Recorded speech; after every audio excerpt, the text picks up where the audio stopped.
flag. Oh, thank you. I pledge allegiance to the flag of the United States of America and to the republic for which it stands, one nation, under God, indivisible, with liberty and justice for all. Thank you. Correspondence? Yes, and I just realized I left my purse in the other room. Oh. The correspondence in it. Oh, where is I it? think I'm going to go eat first. It's in the cafeteria. Okay. My backpack's there. I'll go get it. You don't mind? Thanks, Dan. It's I'll grab black. it. I'll grab it. Okay. My backpack. Okay. Yeah, maybe just to make sure Okay. I'm not paraphrasing. Okay, so we'll come back to correspondence. Sorry about Public comment.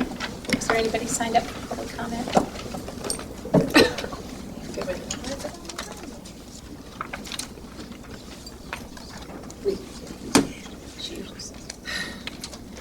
Okay, consent agenda. Does anybody have anything to extract from the consent agenda?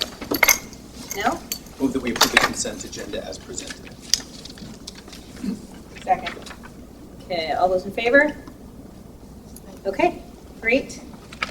All right, we are up to board member recognition. Okay. So I have a little bit of a thing to say. Is that okay? Okay, All right? sure. Okay.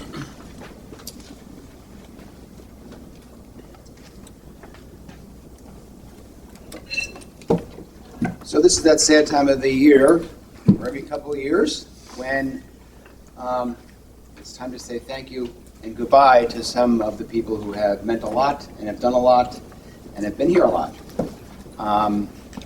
The job of a Board of Education member, whether it's Woodbridge or anywhere else, is a thankless job, and it's a big job.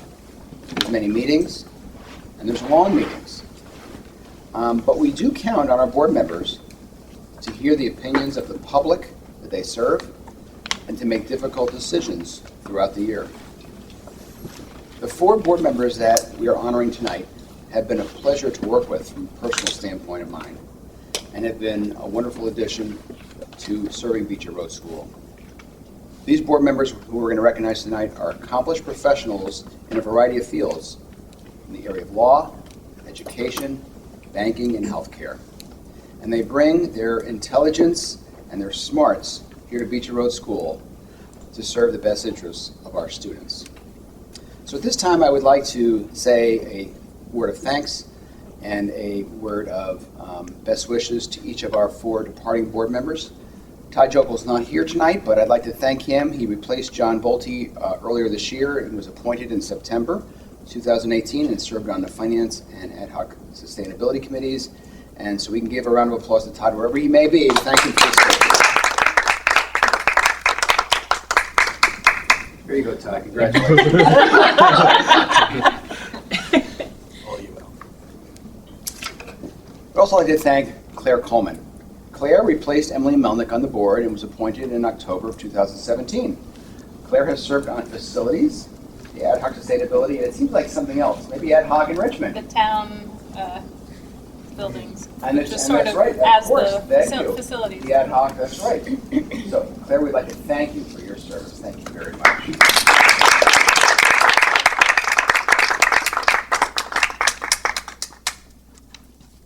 Thanks.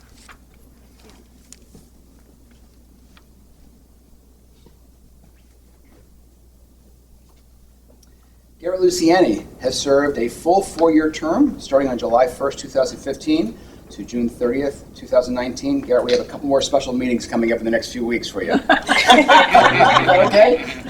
Not really. Yeah. But he served on the Finance Committee and brings a wealth of knowledge from his banking experience to that. Garrett, thank you very much for your service to the board.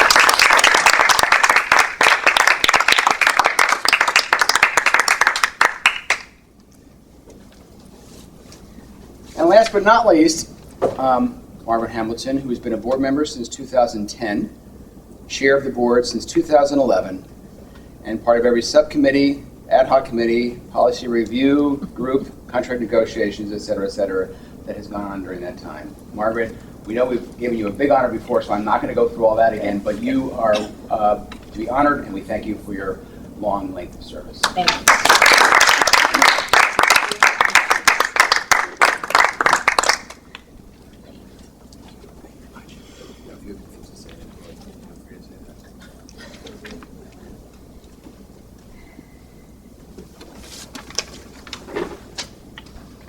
All right.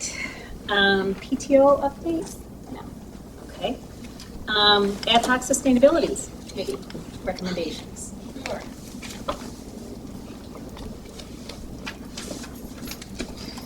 Okay, so just to give a very brief overview, I won't go through everything listed in the written report, but the Ad hoc Sustainability Committee was pulled together and we decided to pursue it in January.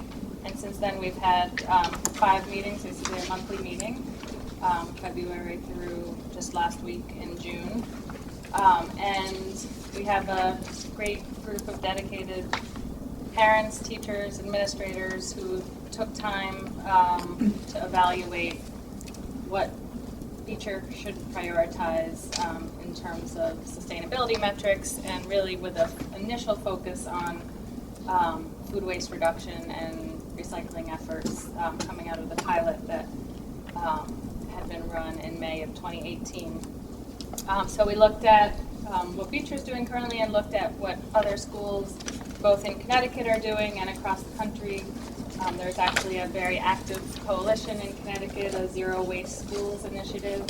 Some of our committee members went to a fair they had and heard from experts, and in coordination with our town Ad hoc Sustainability Committee, managed to connect with a nonprofit, the Center for Eco-Technology, that actually does free consulting for schools and towns on how to put together food waste reduction initiatives.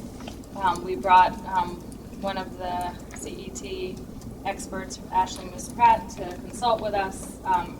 She joined 2 of our meetings remotely and then came to the school. A lot of this would not be possible without the leadership of one parent, Hillary Drum in particular, who helped coordinate some of the prep work for that, and then you have as an attachment a report that she put together with recommendations. And we really used that, as well as the other resources, as guideposts for what we wanted to recommend that the school move forward with. And thankfully we had Bob and Gina's support to make the initial step of applying to become a Greenleaf School, which is a Connecticut state-based program where schools basically can initiate a wide range of sustainability programs, activities, metrics, goals. But one of the benefits of that, and a real driver for us, was knowing that being a Greenleaf School would open us up to some potential interns and fellows that could come in the future. So that's a really exciting opportunity. Knowing that this is a short-term ad hoc committee, our goal was to set up a framework for short-term actions for the fall, and then establish a Beecher Green Team, which is one of the recommendations of the Greenleaf School Committee. So we have 2 teachers who have agreed to chair that, Art Rooney and BJ Ahern. We're thrilled about. There's going to be some summer work to help prepare for some of these initiatives in the fall that several parents have volunteered, and I think Bob is going to include an announcement in the last, or he did already include an announcement in the last letter. Anyways, we're going to continue the PR, the outreach effort. Right. We'll include it in the summer newsletter. We'll continue the outreach. And we through the Rid Litter Day, we're able to get 5 or 6 parents signed up. So what the Green Team would like to do is to improve our food waste and recycling sorting stations in the cafeteria. Page 11 of the report from CET has some examples of different ways to improve sorting stations. So we're going to be working this summer on just some clear signs that say, recycling here. We do single stream, so it's pretty simple, but separating liquids is a key component of that, because if students, for example, throw a full milk carton in the recycling, that ruins the set of cartons. So doing some kickoff educating and improved sorting, and then hopefully also adding a composting component. We have 3 different options for composting at this point, and are going to work with Bob and Vito to figure out what would make sense. Long term, the town is actually in the process of setting up a composting station at the town transfer center, and there should be some town transportation pickup coordination that is in our future, but it's not quite ready yet, so we're looking at some shorter term options. So again, it's improving the recycling station and food waste reduction, and then supporting the green team in these efforts. And the green team going forward will really be the driving force of that. The hope is that there will be a board member who can stay engaged in that and report as the board is interested in hearing about it, but it will really be a community-driven program. I've talked a long time. Any questions? So you, in the initial one, you said the food donation table, is that food that's not waste? It's, like a whole apple or something, and it's going to, we're planning Right, on. so we evaluated both a food share table, which we eliminated because of the health concerns. What were those health concerns, do you remember? Well, because Allergies. I figured allergies, but I just wasn't sure if there was Right. other. We tell the kids all the time not to share. it just would have confused the messaging, the no share messaging, and created risks that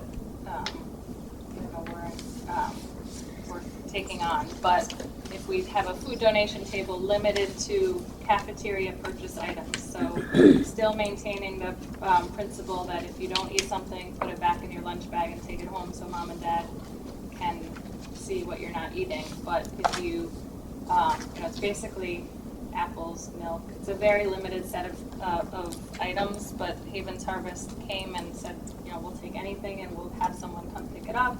And Jane felt it was feasible for the cafeteria to manage, so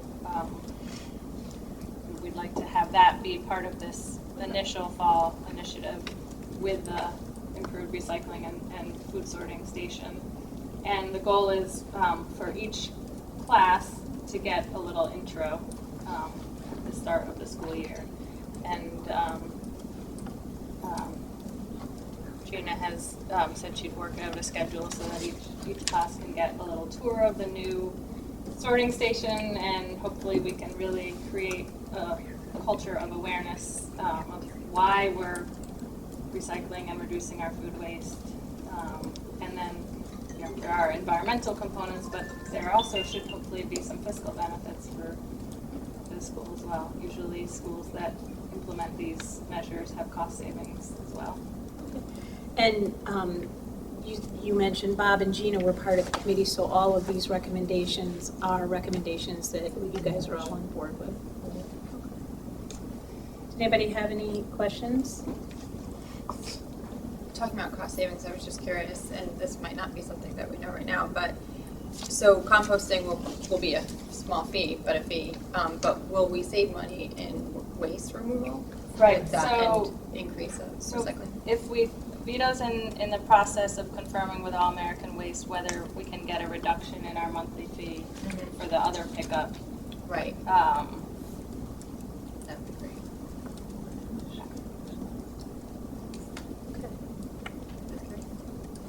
Yeah, you guys did a great job. I mean, these are very concrete, and we already have teachers that are willing to do this. That's great. That's wonderful. Did anybody have any other questions for Claire? Okay, motion. Move that we accept the recommendations of the Ad Hoc Sustainability Committee as presented. Second. Okay, any discussion? All those in favor? Okay, all right, thank you. Thank you. Okay. You want to go back to You're it? up. Oh, I'm sorry, yeah, Just- correspondence, real quick. Sure. We had 3 correspondence this month. We had one parent that was curious about the tag qualification program. I think she actually responded back to me again saying she did get more clarification on it. But her suggestion was originally that we had a little bit clearer language within our policy for that. Although she does feel like she has more clarification now, she just thought we should try to make sure that we're being clear with all parents. We also received a letter from a group of teachers who had some concerns about potential unequal accommodations. And then, wording that correctly. And then we also had an email from a parent praising their child's teacher. Wonderful job. Okay, thank you. So, your turn. Okay, thanks. So, last Wednesday, we had a wonderful sixth grade graduation, and I'll let Ms. Crisco talk a little more about that because she did a great job of planning that, and just want to thank Amity High School for letting us use their auditorium. So it was a great day, and we thank our vice chair for speaking at the graduation. I had an opportunity to go to many of the end of the year celebrations in the building that teachers have planned with their students, for parents, and it's just great to visit all these events and to see sort of the culminating experiences that go on and how that is showcased to help parents understand what has taken place all year. So we want to thank all of our teachers for what they do to plan those in this a very busy time of the year. For board members, as you might remember, our July board meeting will be on Monday night, July 15th, 7 o'clock, our first regular board meeting of the new year. And as you're aware, elections for board officers will occur during that evening. Our board retreat at this point is planned for Monday, August 19th, and that will take the place of our August board meeting. Please get back to Marcia regarding confirming your availability and confirming your ability to be at that board retreat, which will be an important one as we embark on a new year. Assignment of teachers, as has been our past practice here for several years at Beecher Road School, the final report card that students received on Thursday included the student's next grade, but not a teacher's name. Beecher Road School families will receive notification during the summer that will include their child's teacher's name, and this helps with our flexibility in ensuring that class sizes are properly adjusted based upon the most current data as students move in and move out during the course of the summer months. Negotiations are in full swing. WEA negotiations have started and will be ongoing during the summer. Our CSEA negotiations, as for teacher assistants, have concluded, and this will be addressed later in our board agenda this evening. I sent a correspondence to parents and families on the last couple days of school with some information and updates, and I'll just mention a couple of those, which I included to board members this past week. I mentioned that our summer programs are absolutely terrific, and it's not too late to sign up your child for extended day or summer enrichment. So please see our website for information in order to sign up for that.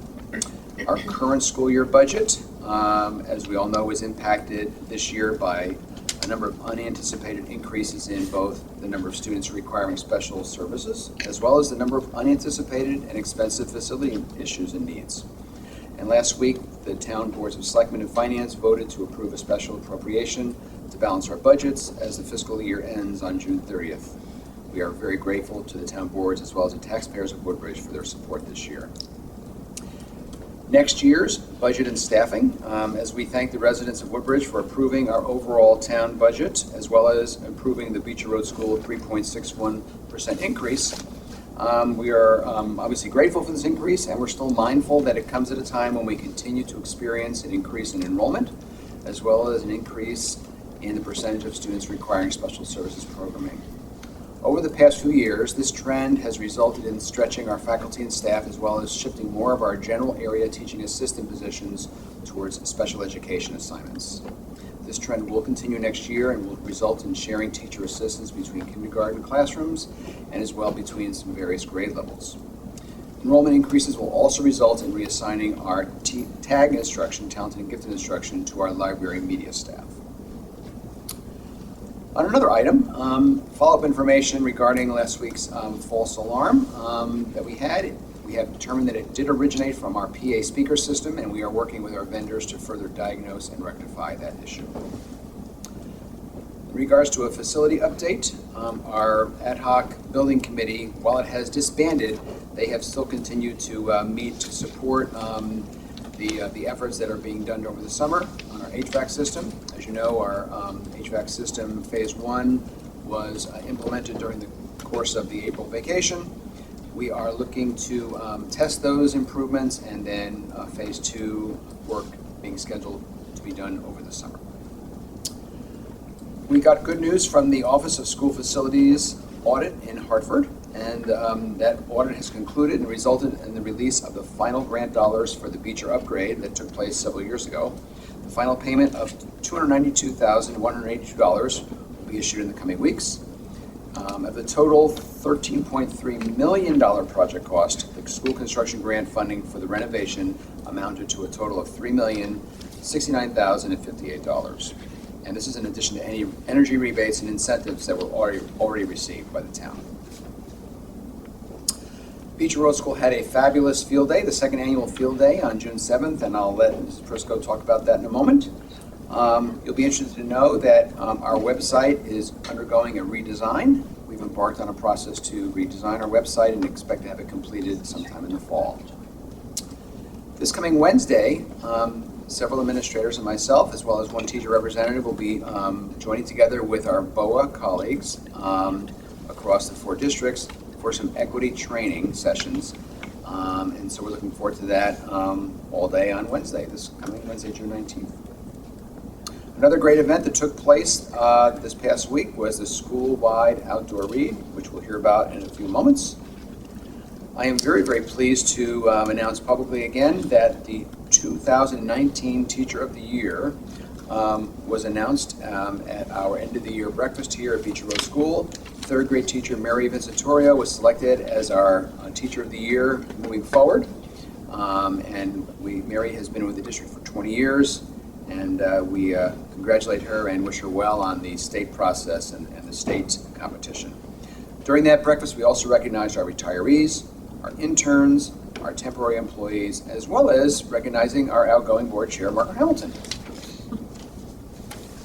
Coming up to the end here, just in terms of the hiring, just to bring you up to date, as you know, there's been a lot of hiring that has gone on. We have hired in our business office a new payroll and benefits employee, Marie Acampura, as well as a new part-time accounts payable clerk, Kim Counter.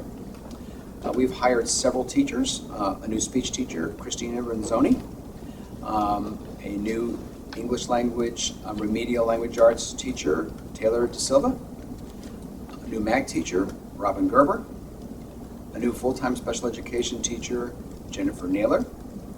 And we've also extended from part-time to full-time, Kathy Marler in the special education department as well. And I think I've got pretty much it all set. We're still working on hiring our one-year music position as well as 2 teaching assistant positions. Did I get it all? Did I miss anything? That's it. Easy to. Getting close to the end here, be looking for the annual bridge, which will be delivered to all Woodbridge households in July, as we talk about and showcase the special work and accomplishments of the 2018-19 school year.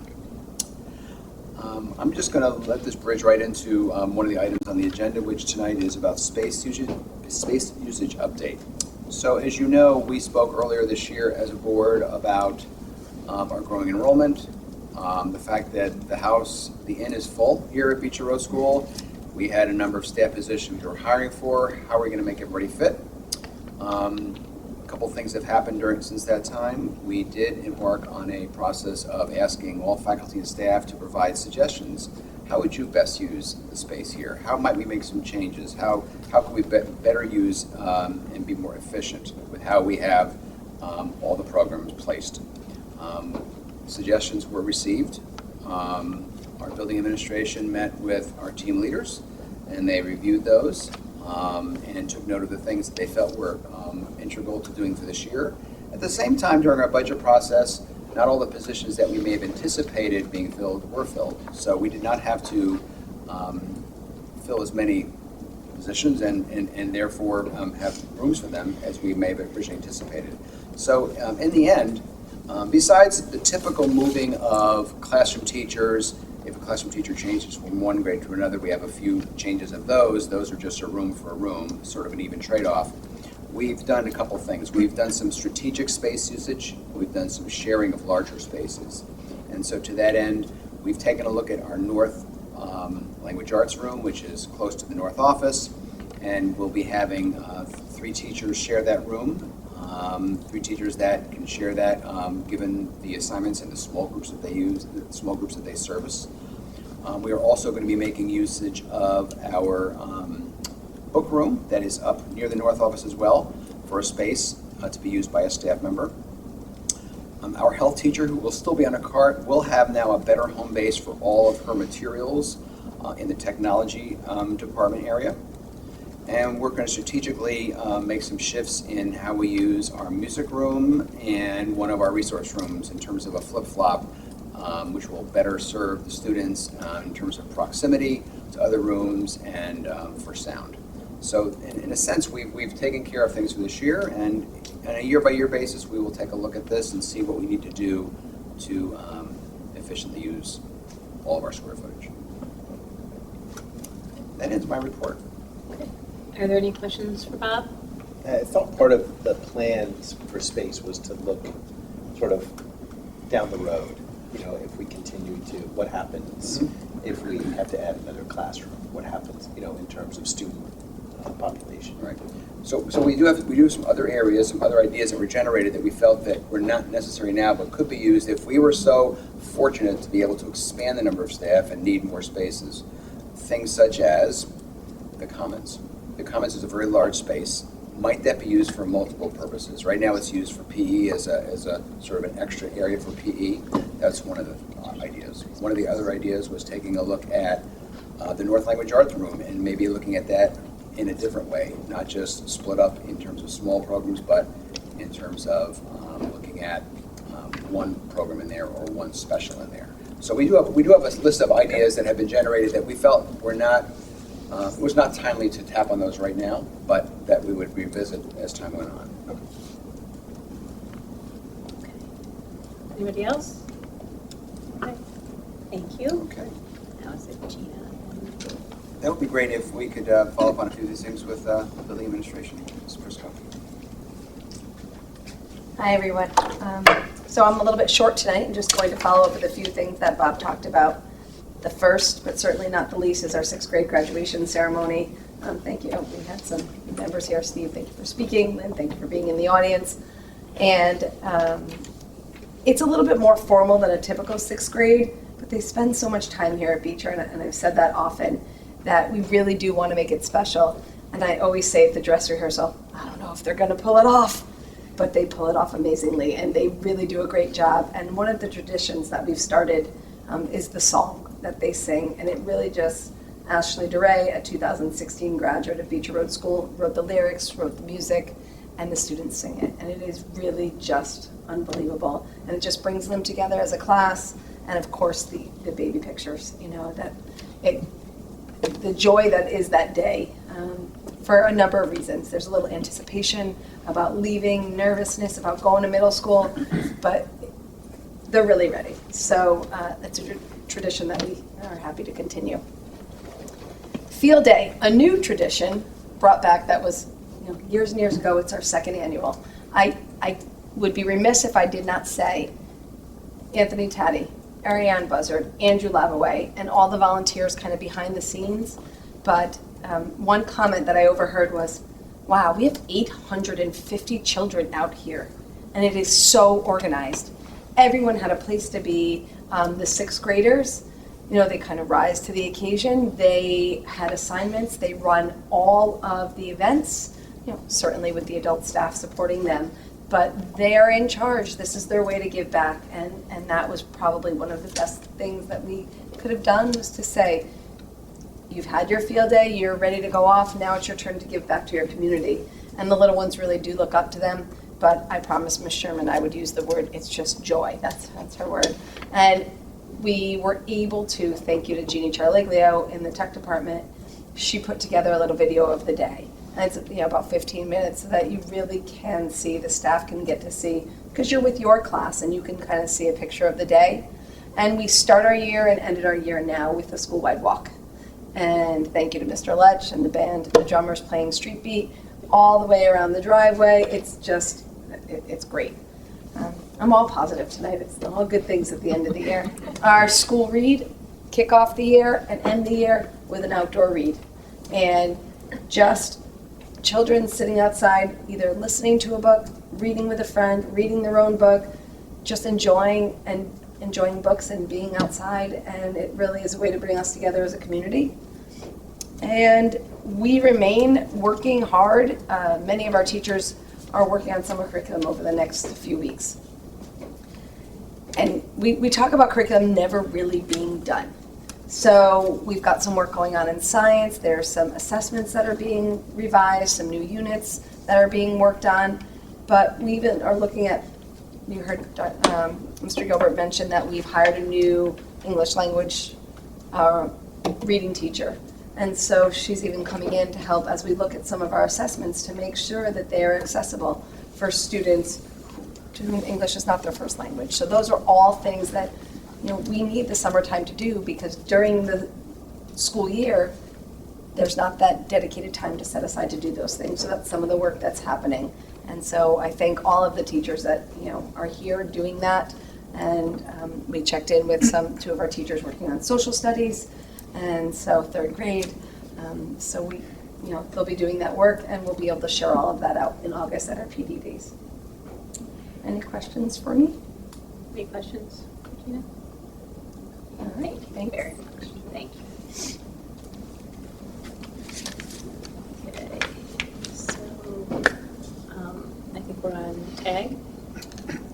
Yes, and as Mrs. Hammond gets ready to present, I just wanted to remember and kind of reflect back on the year. We've spent time during our curriculum subcommittee meetings and having other conversations regarding the evolution of our tag identification and the process. And so tonight's presentation is here to kind of revisit legislation, the process we've gone through, and to be able to help answer any of your questions you have. So let me get out of the way here, and I will start up the machine. Very good. Yep. It is on there before. So.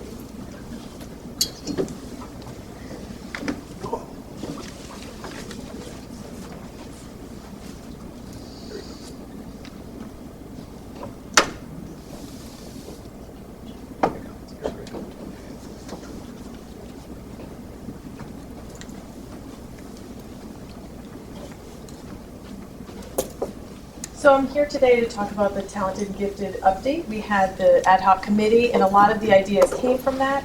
And there's also a committee of 10 people with varying backgrounds, which created a lot of great discussion, research, and helped to develop what the process will look like. So this is very tiny that you can't read, but basically the legislation states that we need to identify students who are as gifted and talented, but we do not have to provide programming. However, we are fortunate that we're able to do that here at Beecher. In the past years, the way that TAG was identified is that teachers or parents would do a referral. So we felt that there were some students that could have been missed in that process, so that's why we made the first change, which we'll talk about in the next slide. In the past, the school psychologist would conduct assessments using the SAGES, and in the process, they do a PPT process, they reviewed scores, the STAR scores, as well as the SBAC scores. Parents were then notified if the student was eligible for TAG, and then they would receive programming. The changes that we made this year, every single student is now assessed in grade 3 using the COGAT. And this explains what the COGAT is, and it looks at all the different areas between verbal, quantitative, and nonverbal test items. And I think that the feedback was fairly positive with that. It was an online assessment. They were able to break it apart into different portions, and then we got the results very quickly. We were able to analyze that and look through that. And then grades 4, 5, and 6, because they didn't have this opportunity, either teachers or some parents did refer, so we did do some additional assessments for older students. It's part of the PPT process. It consists of teachers, administrators, school psychologists, reading and math specialists, looking through all of the data, having great conversations about the students, making sure that we don't miss anyone. And through a lot of research, calling other districts, reading on their websites, calling the State Department of Education, coming up with what we felt was the best way to represent talented and gifted at Beecher. So we are using the composite scores and students who are in the 98th and 99th percentile. And that's approximately a score of 134 and above. And then the 99th percentile if they scored in one subtest. So for example, if in verbal area, they were the 99th percentile, then they would score, then they would be eligible, that would meet the criteria to be then considered for TAG. So this was the base criteria. Then we would go through and look at the STAR scores and the SBAC scores. Then the parents were notified that the students were identified as TAG. For the programming, we have identified the new TAG teachers for next year. That's going to be the library and media specialists. Currently, we're reviewing TAG programs. So the way it's been done in the past is more teacher created. So we're looking to see what is out there that really combines, and it's really an integrated approach. So we want to combine the math, the language arts, STEAM, all the things together, so you get higher order thinking going on. The groups will be meeting by grade level, and one time per 6-day cycle. It'll be approximately 30 to 45 minutes. It's going to depend on scheduling and also what lessons they have going on. The statistics from this year, so grade 3, 11% of the students were identified using the new criteria of the state. The target that we should be shooting for is about 10%. So the amazing piece of that is we had students in the 98th and 99th percentile, and that's still 11% of our students. So we had very high criteria. Grade 4, we have 12.5% of the students. Grade 5 is 13%, and grade 6 is 16%. So you can see what we've done now is it's much more objective. In the past, it was a little bit more subjective. So now we have specific criteria with the 98th and 99th percentile. So on the 4, 5, and 6, I'm sorry, 4, 5, and 6, but we didn't test everyone in 4, 5, and 6. So it's This is students who are already identified as well as any new additional people. okay. Gotcha. Right. Good question, though. And how many total students did we do? Because it's 3 through 6 is the Right. grade level. We had 119 students who were tested in grade 3, and then in 4, 5, and 6, we had 18 referrals that we tested students. And how many children did we identify as TAG? So I don't, for confidentiality, I don't want to get into specific numbers, so that's why we did percentages. I should Oh, have shared okay, that that's before. fine. Yeah. That's fine. Okay. But thank just you. right, when you say 16% of 6th grade, it's 16% of a smaller, it's not 100, it's not 16% of the 100 kids in the grade. It It's is 16% of the entire grade level is identified as TAG. Gotcha. And our next step, sorry, that's a little bit smaller. We're going to be looking at the COGAT timing. We might move it up a little bit sooner so that the students are identified. They might be able to get services sooner. We're going to be researching the programs, really possibly even piloting some of them, checking them out, researching, maybe see them being utilized in other districts. And then finally we'll select what we're going to be doing and implementing that. And that's what we have so far. It was a team effort, a lot of conversations, discussion, and looking at data to make those decisions. Anyone have any questions? I'm still just a little, sorry. So the Sure. COGAT was given to 3rd graders, but 4th, 5th, and 6th were not given the COGAT? They were. Good question. So every single, The current assessments that we're using, 3rd grade, the entire 3rd grade Yep. used the COGAT. Anyone that was tested this year was using the COGAT.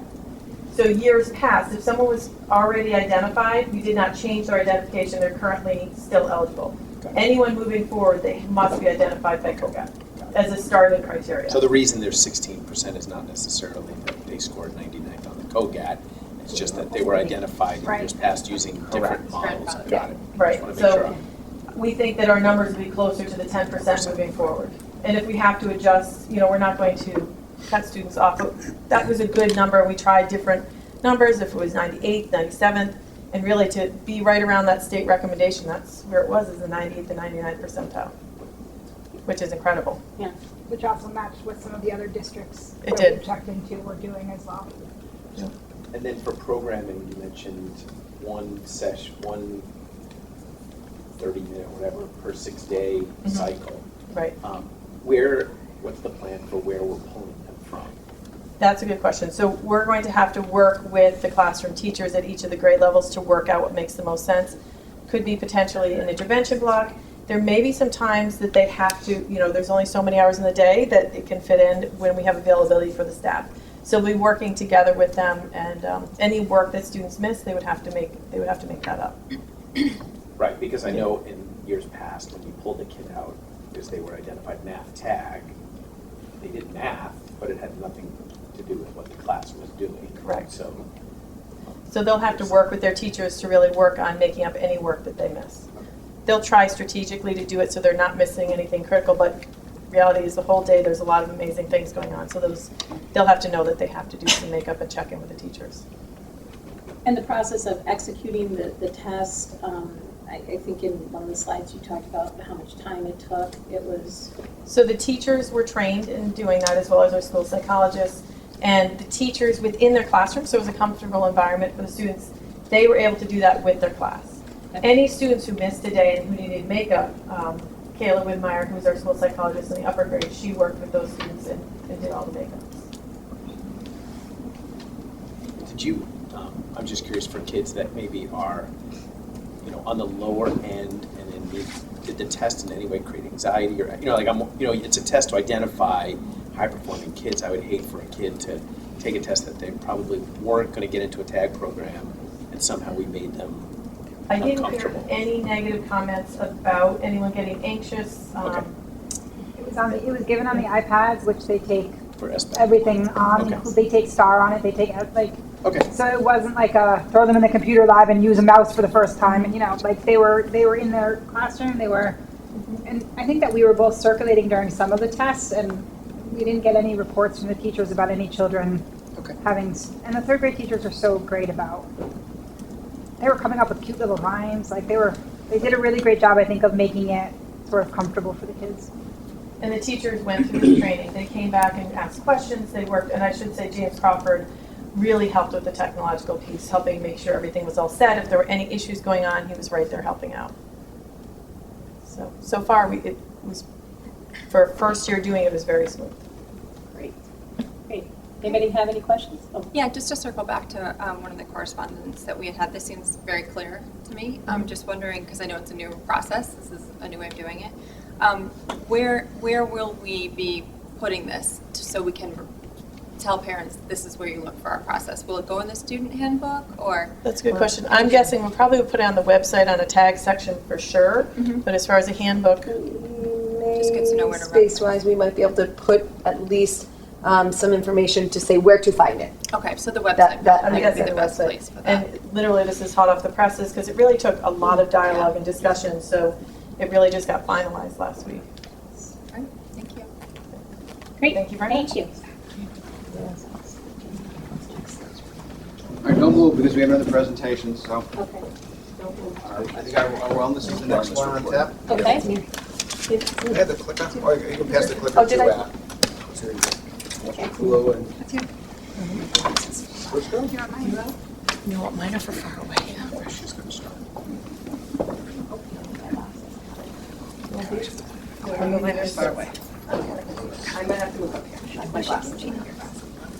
So thank you, everybody. Al and I come before you each year, and we've added a little bit. Thanks. We've added a little bit this year. As you know, last year we created a beautification committee. So what we found is many of the plans, the discussions, the ideas that happen go across all three. So we've decided that we would include all of these pieces in our presentation to you from the Wellness Committee, Tools for Schools, and Beautification.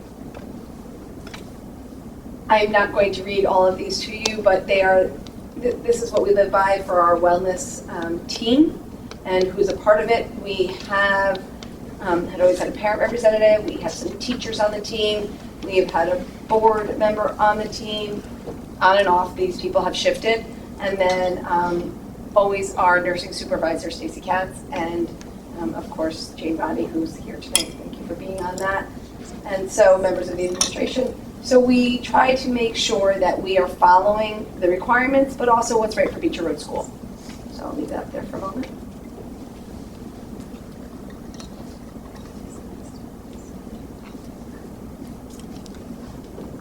So again, Many of the names that you see, they are on multiple committees. So they go across, tools for schools, beautification, and wellness.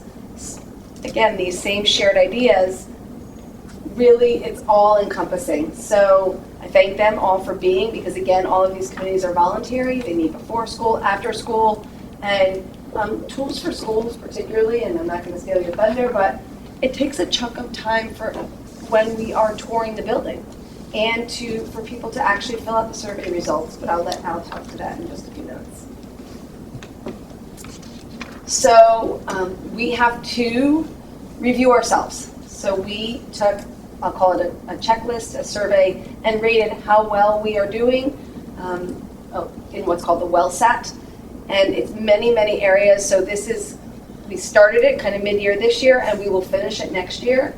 And it asks us to look at different areas: cafeteria, health instruction, PE, recess or outdoor time, many areas, and what are we doing, how are we doing, what do we need to improve. So we're in process with that, and that is our target for next year with our wellness committee. A couple of things that we've added this year: staff wellness, because we have to think about ourselves a little bit too. One teacher's idea was a little bit of a walking club, and that was right after dismissal. If we were going to be meeting to talk about a student, let's meet and walk and talk. It was, so that happened a few times. In the mornings, more joy. In the mornings, Miss Atchison is wonderful to open her classroom. We come at 7:30. We tried to do it once a month. I will say we were not as consistent this year. Better this year than last year, though. Yes. Getting better. 7:30 in the morning, bring your coffee. Sometimes somebody made a little something. And it started as just kind of adult coloring. But then, of course, Mrs. Atchison, being who she is, provided all sorts of different medium for us to work in. And it was just from 7:30 to 10 after 8, and you kind of sat and you chatted, and just something for us to do. And then I did not partake in the basketball games at 7:30 in the morning down in the South Gym. Those will keep going. Yoga, if the teachers join in with the students, that's something that can be part of wellness. And we always offer the flu vaccine for our staff. A sample of our lunch menu. And again, Ms. Roddy is here, but lots of information on here. This is always on the website. We do provide them to the students in the beginning of the month. There's always extra ones up in the North office, but it's always available for parents when they're not sure, children pick out what they want for lunch. Lots of information provided.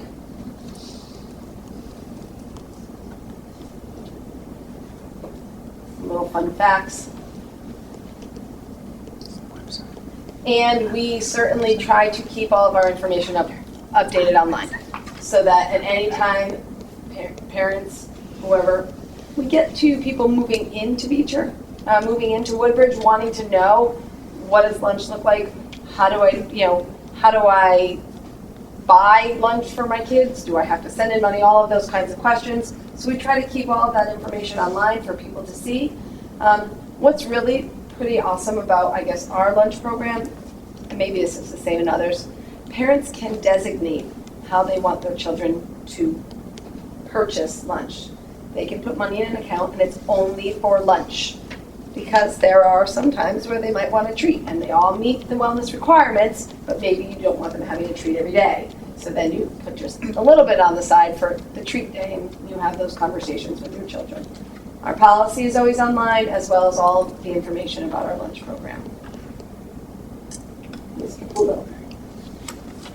So as Ms. Prisco pointed out too, there's a lot of repetition because there are common themes and common threads amongst the members. And again, as she alluded to, participation is voluntary. We're always glad when we meet quotas and have a lot of the historical legacy and information come back to join us in our continued discussion. This year we had some new teacher representation, as well as Ms. Piasek from the Board of Education, and former Beecher teacher joined the committee in observation in its work. And I'm not going to put you on the microphone yet, but you're certainly welcome to share your thoughts and insights you observed. So again, Tools for Schools completed 6 years at Beecher, and that is something we're just pausing to celebrate, because it's not always, there's a lot of time There is a lot of homework involved, planning, discussion, and so 6 years is a milestone and accomplishment, and kudos to the committee. So what are we all about?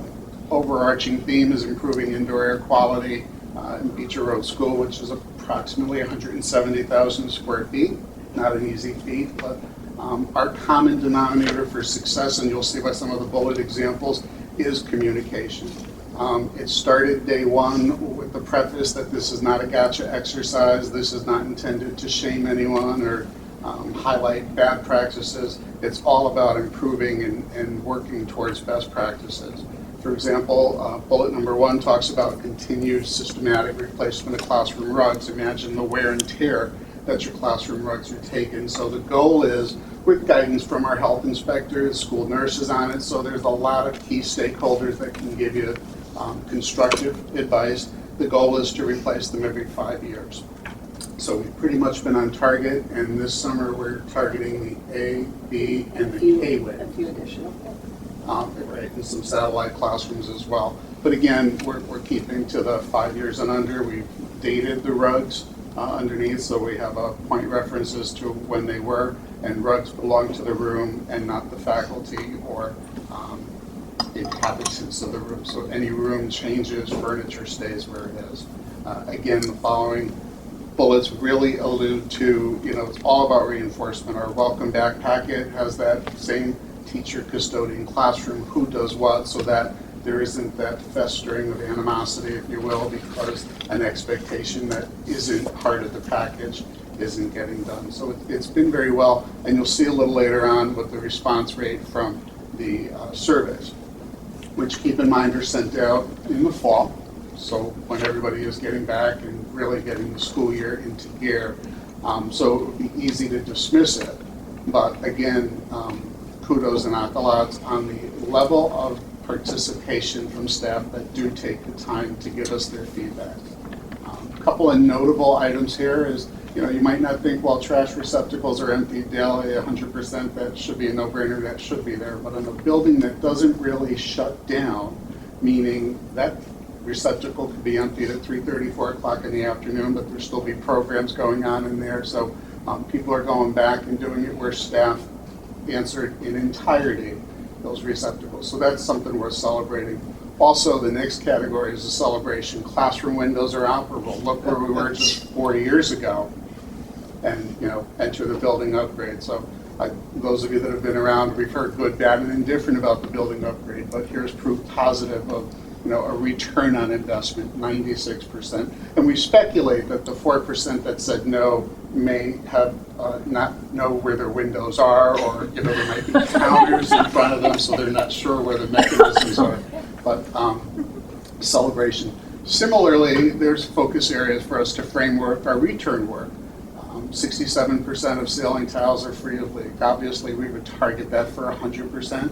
But again, evaluation, Mr. Sparrow sits on the committee as well, so he's able to give a lot of point factual information of such and such just had a pipe sweat or event, and that's normal course, so we're going to get to that. So there's a lot of that dialogue going on. Similarly, framework for next year is to increase that number of classroom lavatories that are free of leaks and get that to 100.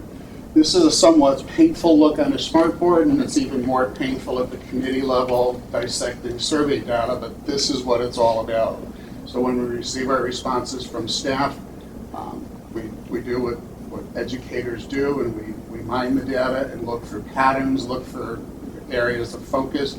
And again, you'll see in the red the ceiling tiles in the bathrooms, but you see a lot of areas to celebrate in the 90s and 100%. Included in this, so John Lodano is the health inspector from Quinnipiac Valley Health District, and he's with us on probably 99% of all the committee meetings. In essence, he's doing the required building inspection continuously at Beecher Road School. He's interacting with various staffs, and so unsolicited but extracted from his report to the board on his assessment of Beecher Road School, he's observed a lot of the committee work success, the ongoing dialogue, And it's, they say getting the right people on the bus. They're the right people at the table having the discussions and moving things forward. So we started the beautification committee with a walking tour. The adults did. But we also sent the students, and we used student council members, on a walking tour and asked them, through their eyes, to take photos of what are areas that you think need to be improved here at Beach Road School. So that's when we first started. So this past year, I asked Ms. Woodmeyer, who's one of our student council advisors, if I could enlist one of the student council members to go ahead and take another walking tour of some of the improvements. We thought it would be best to tell the story of the beautification committee through pictures. So again, we don't do this alone. There isn't a huge budget. Sometimes we have some support from outside, such as PTO or extended day. But a very popular, beautification, wellness tools for schools, very popular. Our water refilling station outside the cafeteria. We think that this has been an excellent addition. So the blue stripe in the hall. Honestly, I cannot tell you the number of people that walked in there when it first happened. Wow, what a difference it made. It just brightened up the entire hallway. Doesn't seem like a lot, but again, a suggestion, minimal cost. Thank you to Mr. Asparo and his crew. Making sure our artwork stays up on the walls. Just something that we do that, again, doesn't cost anything. Sometimes we have some students in extended day who help us out to do that. That's kind of in the north. Some painting. This is the north office. So all of the trim had been painted at the windows. A view of that. All of these photos were taken by our students. The special, she hadn't even gotten the picture there. Our special services office, the carpet has been replaced with this much easier to maintain floor. So it's not the artwork, but if you look to the left, there's that black little strip. All of the permanent artwork now has a wall plate with what the artwork was, the date, or maybe by whom, if it was a class gift or something. So that's all been labeled, all of the permanent artwork in the building. So then a little close-up of that. The South Gym. The South Gym had an incredible amount of artwork that had been painted by students, and we tried to find a way to capture that. So one of our interns from last year went and took photographs, and then that was framed of all of the artwork that was in the South Gym, so that it has been able to be kind of preserved. So that we could get some new painting, and that was before the rock wall was finished in the South Gym. And again, that's where some of the painting was, and now it's got a fresh coat of paint. New chairs in the South Assembly, they all match. It's fantastic. Curtain, some cleaning, and then there's going to be some replacement of curtains in the South Assembly. Again, that is a gathering place for parents, for when they're coming to watch a performance. We want to make sure it looks its best. Simple but new trash receptacles in the South Assembly. And just some organization. So, neatly stacked chairs, neatly organized tables. Certainly we want to make sure that even though we don't have a lot of storage space for those things, that we do use the back of the South Assembly for that it is neat and clean in appearance when people come. And so extra chairs that we were able to now have some matching chairs in our rotunda because we were able to take some of the chairs from the South Assembly. So we do kind of just reuse. And shades in the cafeteria, both. This goes beyond beautification. This is also safety and security. And a thank you. So I have to say thank you to the committee members. These are Friday morning meetings at 7:30. That's when we have these committee meetings. And we have a very dedicated team of people that come in, and they really are just trying to think outside the box, low cost. How do we aesthetically make this a more appealing, place to be? So, thanks, Mr. Bulo. Any questions for me or for Al?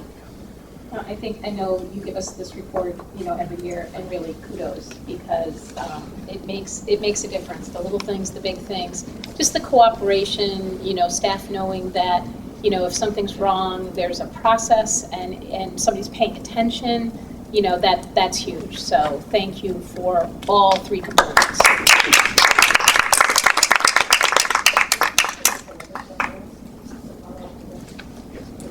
Much of what was done by beautification did not take operating costs money. It was done with a grant, with people pitching in, and so I think that that's something that's really should be acknowledged. Yeah, that's great. All right, we're on the revised teacher evaluation plan. So for this, we don't have a visual, but I think in your packets or on your screens, you can access the plan. And I would just start off by saying that we have minimal changes that we are presenting to you tonight. And every once in a while, it's important for our PDEC committee, Professional Development Committee, that's charged with this task by statute in Connecticut, to take a look at our plan, to make revisions as necessary, and to bring those changes to the State Department first for their overall approval and okay. So we have brought some minor changes, and they're in yellow in your plan. There's 3 places that you'll see them. Gina will speak to those, and they were brought to the State Department. They reviewed it, they phoned us back, they approved everything there, and they said it's now time for the Board of Education to be able to just review this and give your approval as well, so you can use this plan with those minor changes for next year. So, Gina, if you want to go ahead and talk about that. So we have presented before to you kind of the overview of what the evaluation plan encompasses. So I'm not going to go back over that. I'll just kind of talk about a few of the highlights. And just know that this plan was developed by the PDEC, or Professional Development and Evaluation Committee. It's made up of teachers, administrators, again, another voluntary committee that folks sit on. But each year, as Bob said, we're asked to review this, come to you with any changes, and then bring it.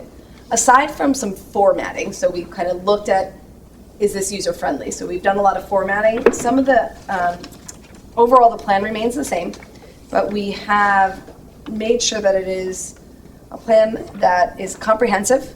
So we went back and reviewed all of our components. So again, overall it remains the same, but this it supports new teachers and experienced teachers. So the first change is on page 10. You'll see an overview of differentiated plans and categories for teachers. Not a big change here, okay? We just added this overview, but one change is that we've differentiated for our experienced teachers. So that category B2, B3. So for teachers who have received ratings of proficient or exemplary, we are offering them a little bit more of some professional growth that is really geared towards what they are doing in their classroom, as opposed to sometimes we have some more standardized goals that we put forward with our teachers. This one, teachers have demonstrated that they have been proficient on their goals in prior years. So for a year, it's more of a self-directed, a little more professional growth, and we thought that that was something that we could accomplish here. And so we're going to bring that forward. Something that other districts may or may not do, when you are an experienced teacher but new to Beecher, we have you in the category of new teacher for 2 years instead of just automatically putting you into the experience. We feel like in that time, you need a little more time to acclimate to us. The observation cycle for you is a little more, there's three formal observations. It's a little more intensive for those first 2 years. A brand new teacher, I'll refresh your memory, has to do that for 4 years. So their cycle remains intensive, but just during your acclimation time. So that's just the overview of that. No big changes there. And then on page 12 and 13, we just took that overview and we detailed it into a chart. That was a suggestion of the committee. Rather than a long list of information, just to kind of take all of that, spell it all out, make it clear and easy for folks to follow. And kudos to the team. They really, really took the time to make this easily accessible and understandable for our staff. Everyone still, just so that everybody's clear as far as changes, everyone is still responsible for being a part of an observation cycle. Everyone is still responsible for our parent feedback goals, which is based on our survey data. And everyone is still responsible to contribute to the whole school indicator, which is kind of this is the reciprocity. If our teachers do well and our students do well, our administrators do well, it's kind of a cycle. So we all depend on each other. Finally, on page 16, we have always had as part of our requirements non-classroom reviews of practice, and I think I've explained these before. It is non-direct instruction, something that you do that we are not sitting observing you, watching you teach a group of students. It could be planning a placement team meeting. It could be you reporting at one of those meetings. It could be you on your committee work. It could be you organizing community events like field day and school-wide walks, something that is above and beyond outside of your work as a classroom teacher. So we've clarified that language a little and kind of expanded it a little bit so that we can have more opportunities to have those reviews of practice for teachers. And those are all of the changes. All right, and we just need to approve the changes. Oh, I'm sorry.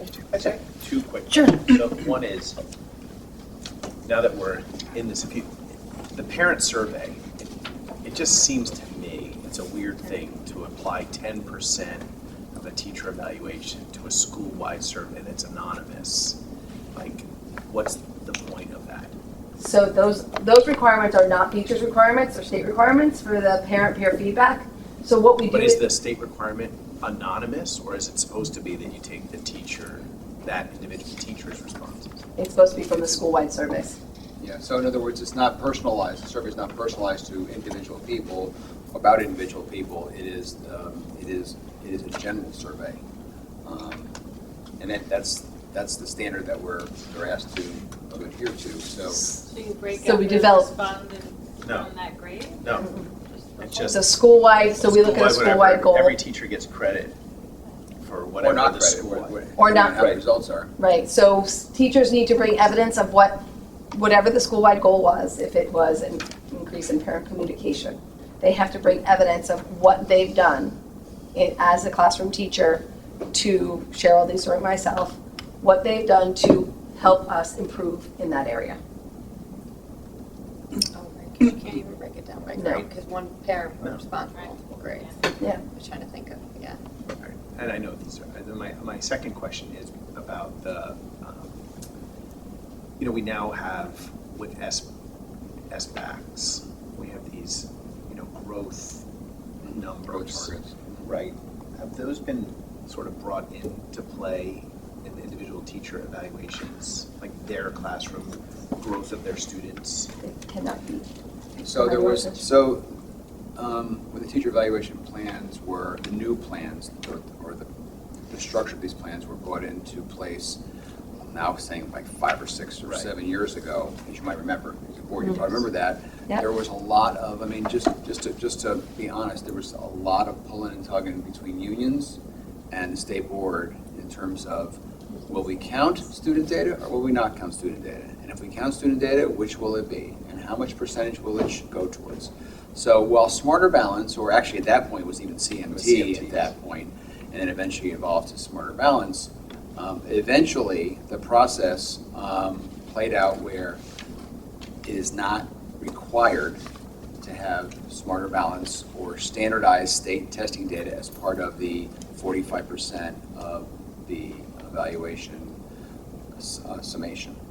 Now, people can do it on their own if they wish, or actually, tell you the truth, I'm trying to remember if it's actually even possible. Is that not allowed? I can't remember. Honestly, I can't remember if it's even allowed. But bottom line is, the industry standard's been no state data. Now, people use We use a local universal data screen. or universal screens on That's local data, but standardized. not the Smarter Balance, not the new science assessment that's going to come out. So is it set by us, or is it set by the teacher at the beginning of the year when they set their goal? Their goals are it's mutual. So we have some guidelines for what we want to be happening. So for our standardized component, currently the teachers have been using the STAR assessment. And so we set the guidelines of what, and we've developed that with PDEC. So what is exceeding, what is meeting, what is the percentages for that?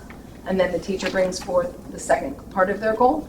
And they have to do that based on data. Some of it is a rubric, sometimes it's math, sometimes it's language arts, but that has to be mutually agreed upon. And then mid-year, we look at that data, and if at mid-year someone comes forward and says, well, I've already met my goal, well, then we're going to up the ante, because then we need to kind of challenge ourselves a little bit more, and so we have those conversations at the mid-year.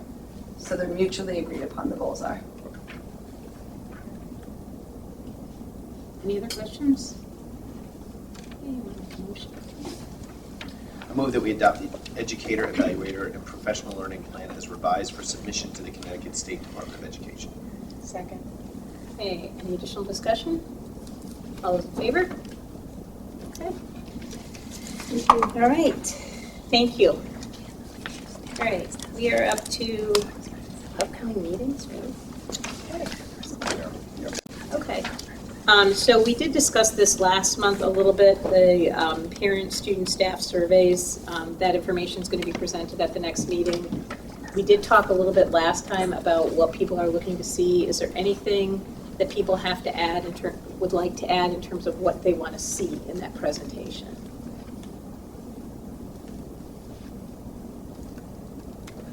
All right. Okay. Great. Facilities. We have notes. Yeah, I don't know if there's anything to add or if we've covered pretty much. I know we had notes from the last meeting.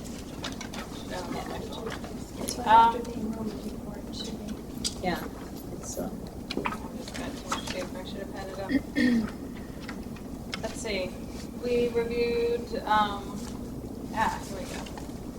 We reviewed the monthly facilities manager report, which continues to be a really helpful tool that, Sparrow went through. We discussed some of the transition plans from sort of active school year to summer. Rito and Al together and Conservation Jim are being very proactive about making sure that our school maintains its climate controls and all other things, knock on wood, throughout the summer. And then related to that, Al updated us on the HVAC preventative maintenance bid updates. Al and the administration opted to do some specific contracts with some of which are with the vendors of specific systems, and just breaking out the contracts so we have a little more knowledge base for each specific area, HVAC system, chillers, Dectrons, other systems. I'm sure Al can answer any specific questions you all have on that. And then Vito reviewed how he's continuing to work with town staff on pool maintenance and continuing to work with our Dectron vendors on making sure that the Dectron unit gets all of the proper maintenance that it needs to run at optimal levels. And then we reviewed our capital budget plan. We have a spreadsheet of different priorities of big capital projects that we continue to update and identify near-term priorities all the way out 6 years. And that's it. I just had one question, not specifically about these details. So we did the phase 1, and then when we get the hot, muggy weather, we're going to kind of evaluate how phase 1 went.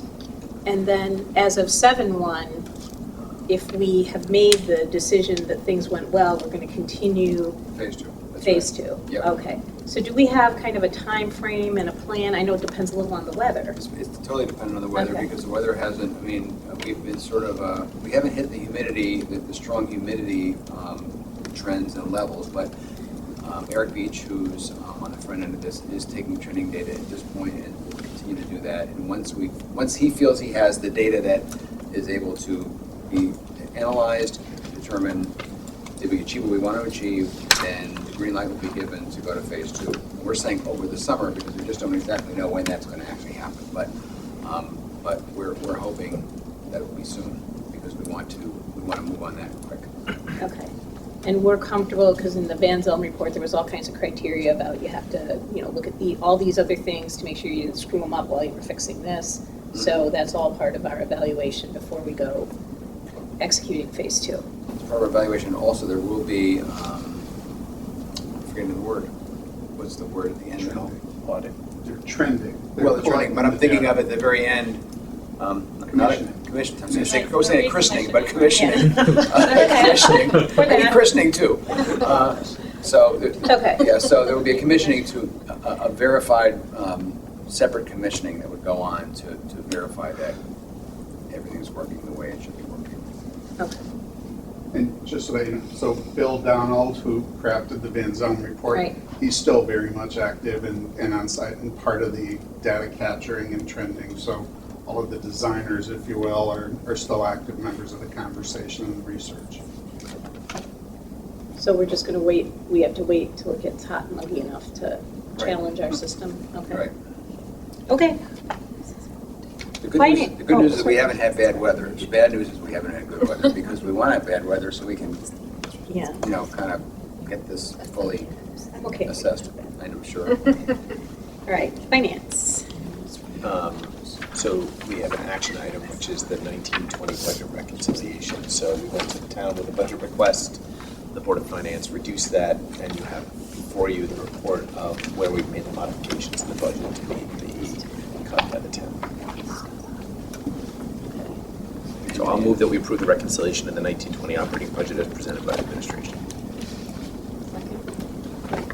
Does anybody Questions? No? All those in favor? Okay, thank you. While we're on finance, and I probably should have done it in facilities, I know Claire had mentioned this, and I appreciate her bringing up the, how we have bid out to HVAC. I don't know, Al, do you want to add anything else to that process, that information? Right, a similar discussion that was at facilities, we had at finance, and again, the end goal in mind is hopefully continuing to refine the process in place. With this one, parsing out, if you will, the chiller is now, with the manufacturer, and that legacy knowledge and insight will help in maintaining the equipment. And again, the end goal is improving where we've been. Okay, policy. Want to make a motion here? Sure, yeah. We weren't able to meet this month, but we still have 6 policies to push through, hopefully. I move that we adopt policy 0200, board goals, 0410, affirmative action plan, 4111.1, personnel certified, non-certified recruitment and selection, 0500, comprehensive improvement plan schedules, 0522, educational evaluation and remedial assistance plan, 0521, non-discrimination, 3160, transfer of funds between categories, and 3324.1, contracts, affirmative action, ordering goods and services as presented and revised. Second. Okay. Any discussion? Have these policies to review? Okay, all those in favor? Okay, great. All right, aid liaison report. Just a couple of quick things. The Summer Leadership Conference is coming up in August, and I might be out of town for that. I've gone to it before, but I would definitely love to see at least one of us representing that. So I don't know. I know we have new folks coming on in July, so maybe one of them would be interested. But it is just to put in everyone's ear, August 7th. So that would be great. The other thing that was interesting is there's an SEL survey for boards of ed and superintendents.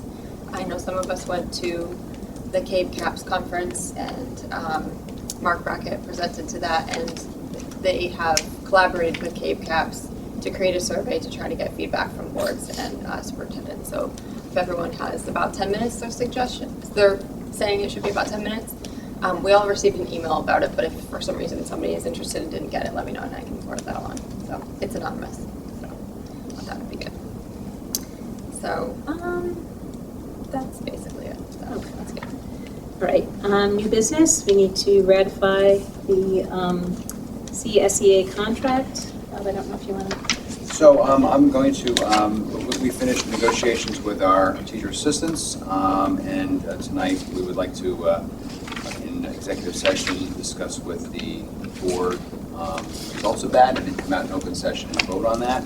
So I would actually defer that conversation to the executive session. All right. Yeah, I don't know, we have to do public comment again. And then the public comment manager, if you want to talk about that one. Okay, so was there any public comment added?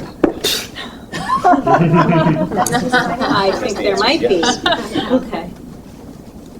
And I would ask that the board would also be willing to give the details of the business manager's contract as well in the executive session. Okay. Is it Dan? It might be Dan. It's Dan. Okay. I'll be real quick. I'm like pro operable window. I heard that, like, mentioned that we have like almost 100% operable window. I just want to mention that like operable windows can cause like excess energy usage, and I don't know if they're integrated and are alarmed with our HVAC system. And if an operable window is left open, you can end up with a mold condition as well. So just something to be cognizant of. Like, again, pro operable windows, but you know, there's hazards associated. That's it. Thank you. Okay, so we're going to go ahead and go into executive session, and when we come back out, we're just voting on the TA contract and the business manager contract, so. And I would ask that the board would invite Al Poole into the first part of the executive session just to address the CSEA contract. Okay. Move we go into executive session. Okay, all those in favor? Okay, we're in executive session. Nancy.